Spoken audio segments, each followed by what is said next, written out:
Metro Police are trying to figure out what led to a deadly shooting last night in the Park Hill neighborhood on Duminil Street near Dr. W.J. Hodge Street. Two people, a man and a woman, were found inside a home around 8 p.m. Both of them had been shot. We're told the woman died at a local hospital. The man was rushed into surgery.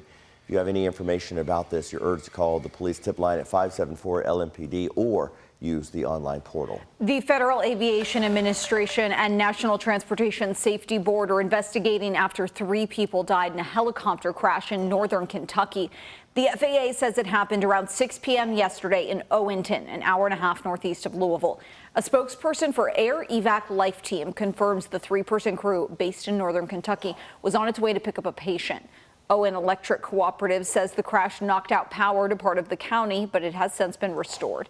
Kentucky State Police identified the crew members killed as Gail Ailman, Bethany Aiken, and James Welsh.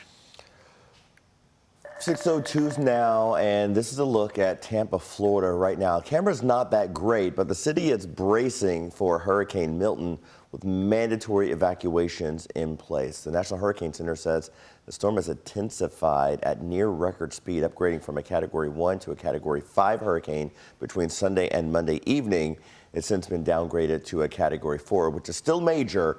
Milton is expected to hit sometime between Wednesday night into Thursday with possible storm surges of up to 15 feet. Now, as Florida prepares for Milton to make landfall, a well-known brewery in Louisville is still feeling the impacts of Hurricane Helene. Highwire Brewing's original location in Asheville, North Carolina was destroyed in the storm. You can see it in some of these photos you're about to see, submerged in water. WHAS11's Alex Dieterer shows us how the location in the metro is helping pick up the pieces states away. It's a little surreal. You can see the Highwire Brewery headquarters almost entirely submerged by water, a devastating wake left by Hurricane Helene. This is what the Highwire Beer Garden in Asheville looked like before the storm swept through the state. This is what's left, a sandlot. Everybody's safe. That was priority number one. From what I heard, it was scary because electricity and cell service was very limited, if not available at all. So it took a few days for people to hear back. Kyle Colvin is the general manager of the Louisville Highwire location. They're really leaning on us to help. He says the brewery's Asheville headquarters closed because the damage was so bad. Right now, there's no time frame on if or when they'll reopen. And now we're just waiting for it to be safe enough for us to go in and clean up. And we're waiting for water and electricity in a lot of locations. It's going to be a long road. But even from hundreds of miles away, Louisville is showing up for the brewery. People have been coming in all last week, donating and bringing their support. Now, with a Category 5 hurricane barreling towards Florida, Cloven is sharing this message to businesses and residents, now knowing the impact a storm like this can have. Get out of the red zones, find family and friends to stay with, and be in contact with as many people as you can. Alex Dieterer, WHAS 11 on your side. This Friday, Louisville Highwire will be collecting donations for Asheville all day long at its Baxter Avenue location. 5 minutes after 6 now, there is another twist in the Jamie Knoll story. Knoll is, of course, the former Clark County Sheriff. His estranged wife, Misty, and his daughter, Casey, may not go to trial. The two are charged with stealing money from New Chapel EMS. According to the special prosecutor in the case, both could be looking at plea deals.